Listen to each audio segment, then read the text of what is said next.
हैदर वजीर दिफा होंगे। उमर सैफ, सरफराज भुट्टी, सैयद मोहम्मद अली काबीना का हिस्सा होंगे। 18 रुकनी विफाकी काबीना कुछ ही देर बाद अपना हलफ उठा लेगी। विफाकी काबीना का ऐलान कर दिया गया है और विफाकी काबीना में जो नाम सामने आए हैं उनमें शमशाद अख्तर हैं, शाहिद अशरफ ताडर हैं, जलील अब्बास हैं, खलील अब्बास भी निगरान विफाकी काबीना में शामिल हैं। Lieutenant general retired Anwar Ali Haider वजीर दिफा होंगे।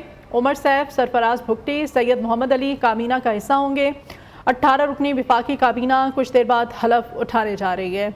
निगरान सेटअप के हवाले से अहम डेवलपमेंट सामने आई है। आपको अपडेट किया जा रहा है कि विफाकी काबीना का निगरान सेटअप का ऐलान कर दिया गया है, जिनमें शमशाद अख्तर, शाहिद अशरफ ताडर, जलील अब्बास, खलील अब्बास भी निगरान विफाकी काबीना का हिस्सा हैं।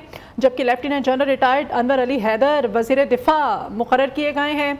उमर सैफ, सरफराज भुट्टी, सैयद मोहम्मद अली काबीना का हिस्सा हैं और 18 रुकनी ये काबीना बताई जा रही है। और ये 18 रुकनी काबीना जो है कुछ ही देर बाद बाकायदा तौर पर हलफ भी उठा लेगी। अहम खबर आपको दी जा रही है मुल्की सियासी मंजरनामे से जुड़ी।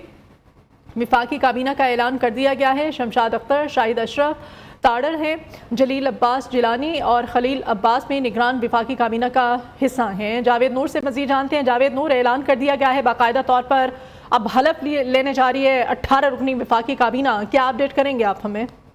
जी बिल्कुल, आप दुरुस्त कहें कि 18 रुकनी काबीना का ऐलान कर दिया है। इसका कई रोज से इंतजार किया जा रहा था और अब बाकायदा तकरीब हलफ बर्दारी जो है कुछ ही देर में ऐवान सदर में होगी और सदर जो है नौमुंतखब जो काबीना है उससे हलफ लेंगे। जो काबीना जिसका इंतखाब किया गया है और ऐलान सामने आया है, काबीना में 7 मावन खुसूसी शामिल किए जाएंगे, जबकि विफाकी वज़रा में सरफराज भुट्टी हैं, गौहर एजाज और इसके अलावा उमर सैफ शामिल हैं, शाहिद अशरफ तारड़ हैं, शमशाद अख्तर, डॉक्टर नदीम जान भी शामिल हैं और ये तमाम अरकान जो है अवानी सदर पहुंच गए हैं। Lieutenant general retired Anwar Ali Haider हैं। इसके अलावा अहमद इरफान भी फाकी वजीर जो है उसका हलफ उठा रहे हैं। इसके अलावा अदाकार जमाल शाह हैं, मुर्तजा सोलंगी, अनीक अहमद भी आज हलफ बर्दारी की तकरीब में जो शरीक हो रहे हैं और जो निगरान गुजरा बन रहे हैं उनमें शामिल हैं। इसके अलावा इरफान अहमद असलम और जलील अब्बास जिलानी भी शामिल हैं। मशाल मलिक को वजीर आजम की मावन खुसूसी बराए इंसानी हुकूक जो है वो बनाया जा रहा है। इसके अलावा शाहिद अशरफ तारड़ जो है वो पोस्टल सर्विसेज, उमर सैफ को IT का कलमदान सौंपा जा रहा है। इसके अलावा lieutenant general retired Anwar Ali Haider को वजीर दिफा बनाने का फैसला किया गया है, जबकि जलील अब्बास जिलानी को वजारत खारजा का कलमदान जो है वो दिया जा रहा है। तो 18 रुकनी काबीना जो है इब्तिदाई तौर पर निगरान काबीना का ऐलान किया गया है और कुछ ही देर में तकरीब जो है ऐवान सदर में होगी और सदर जो है जो 18 रुकनी काबीना है इनसे हलफ लेंगे।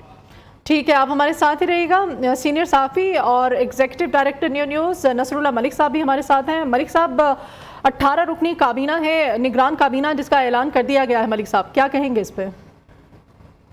देखिए, मैं समझता हूँ कि एक और प्रोसेस मुकम्मल हुआ। निगरान वज़ीर आज़म के बाद निगरान काबीना का अमल जो कदरे ताख़ीर का शिकार होता हुआ नज़र आ रहा था, बिलाखिर आज जो है वो निगरान काबीना भी अनाउंस कर दी गई है।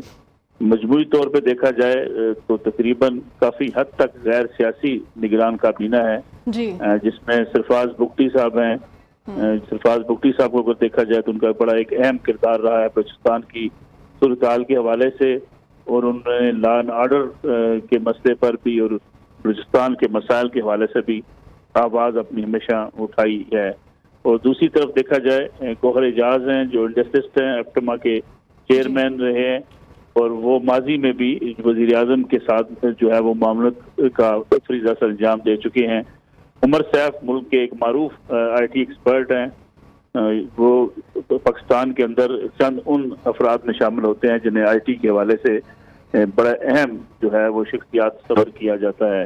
Shamshad Akhtar governor state bank रही, एक सीनियर आप समझें इस मुल्क की इकानमिस्ट हैं और उन्होंने स्टेट बैंक को बड़े बेहतर अंदाज से चलाया। जी जी। उसके साथ साथ अगर देखा जाए तो अदाकार जमाल शाह साहब एक बड़े ही मोतबर शख्सियत हैं, अगरचे शोबिस की दुनिया से इनका ताल्लुक है, लेकिन सोशल इश्यूज पर भी जमाल शाह ने हमेशा अपने सोशल मीडिया के प्लेटफॉर्म से या तकारीब के अंदर भी अपना किरदार अदा किया है।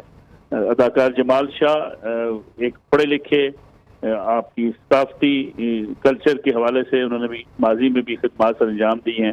तो मैं समझता हूँ और मुर्तज़ा असलंगी मुल्क के सीनियर साफ़ी, वो रेडियो पाकिस्तान के MD रहे बैरून मुल्क आलमी नशियाती इदारों के साथ वो वाबस्ता रहे।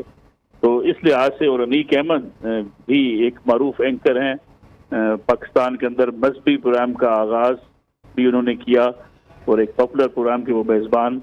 मैं समझता हूँ कि इस लिहाज से एक बड़ी मुनासिब और बेहतर काबीना जो है जिसकी अनाउंसमेंट की गई है। जलील अब्बास जिलानी किसी तारीफ के मोहताज नहीं है। उन्होंने सफारतकारी के मैदान में बेशुमार खिदमात सर अंजाम दी हैं। मिसाल मलिक को वज़ीर-ए-आज़म का मामले खसूसी बनाना, मैं समझता हूँ कि ये एक बड़ा अहम इकदाम है। ख़ास तौर पे हम दुनिया को ये जहाँ बावर करा रहे हैं कि इंसानी हकूक़ के हवाले से पाकिस्तान की अपना एक स्टांस है, अपना एक मौक़िफ़ है, और पाकिस्तान के मौक़िफ़ की बुनियाद मज़ीद बेज़राई का मौका भी मिलेगा। इसके साथ साथ कश्मीर में जो कुछ हो रहा है, वो कश्मीर में मिसाल के जो खामद है यासीन मलिक, उनकी तवील जद्दोजहद है और वो सारी उम्र जो है वो हक़ खुद इरादियत के लिए और इंसानी हकूक़ के लिए आवाज़ बुलंद करते करते भारतीय मुज़ालिम को बर्दाश्त कर रहे हैं। तो मैं समझता हूँ कि मजमूई तौर पे आप इसे, अगर आप गैर सियासी और टेक्नोक्रेट और एक्सपर्ट्स की काबीना कहें तो ये मुनासिब लफ्ज़ होंगे। ठीक है, इस वक्त नुमाइंदा ख़ुसूसी शाहिद रिंद ने हमें ज्वाइन किया है। शाहिद रिंद, बेहतर और बड़ी मौजू काबीना अनाउंस की गई है, अगर ये हम कहें तो बड़ी हद तक ये मौजू है ये बात? जो मैंने अभी तक जो काबीना की चीजें हमारे सामने आई हैं, सिर्फ एक सरफराज बुगटी हैं जो कि एक पॉलिटिशियन है। उसके अलावा जो जितनी भी काबीना के लोग हमें नजर आते हैं, हर शख्स अपने अपने शोबे का माहिर है और उसे अपने शोबे पर एक गहरी कमान हासिल है, चाहे वो अगर फॉरेन ऑफिस में जलील अब्बास जिलानी की सूरत में हो, या जिसे कहते हैं वो इंडस्ट्रीज के हवाले से जो गौहर साहब हैं उनके हवाले से हो, या अनीक अहमद साहब जो रिलीजियस स्कॉलर हैं, और खासकर अभी जैसे मलिक साहब ने मिसाल मलिक का हवाला दिया। तो देखें, आपको ये याद रखना होगा कि 14 अगस्त को जो चीफ ऑफ आर्मी स्टाफ की तकरीर थी, उसमें कश्मीर की जो अहमियत थी वो उतनी ही थी जो आज से 76 बरस पहले थी। सरफराज बुगटी मेरी राय के मुताबिक एक उसी स्कूल ऑफ थॉट के तहत इस काबीना का हिस्सा है जो पाकिस्तान का सबसे बड़ा चैलेंज है, दहशतगर्दी के खिलाफ जंग। और इसके हवाले से सरफराज बुगटी अनवारुल्लाह काकड़ की तरह ही एक वाज़ेह और एक क्लियर स्टांस रखते हैं। और मेरा ख्याल है कि मुर्तज़ा सोलंकी एक सीनियर जर्नलिस्ट हैं, एक सीजन जर्नलिस्ट हैं, बैनुल अक़वामी इदारों में, कौमी इदारों में अपनी खिदमात सर अंजाम दे चुके हैं, अपना जिसे कहते हैं प्रोग्राम करते रहे हैं, पॉलिटिकल ओपिनियन मेकर रहे हैं। तो एक जर्नलिस्ट का मीडिया को हैंडल करने की जिम्मेदारी लेना ये जाहिर करता है कि हर महकमे में कोशिश की गई है कि right man for the right job. इस केयरटेकर गवर्नमेंट के पास गो के डे टू डे अफेयर्स होंगे, लेकिन हम पाकिस्तान में ये देखते हैं कि माजी में जितने भी सूरत हाल रही है, जितने भी महकमों को रन करने की बात रही है, गो के पॉलिटिशियंस का हक है आईनी और कानूनी तौर पे।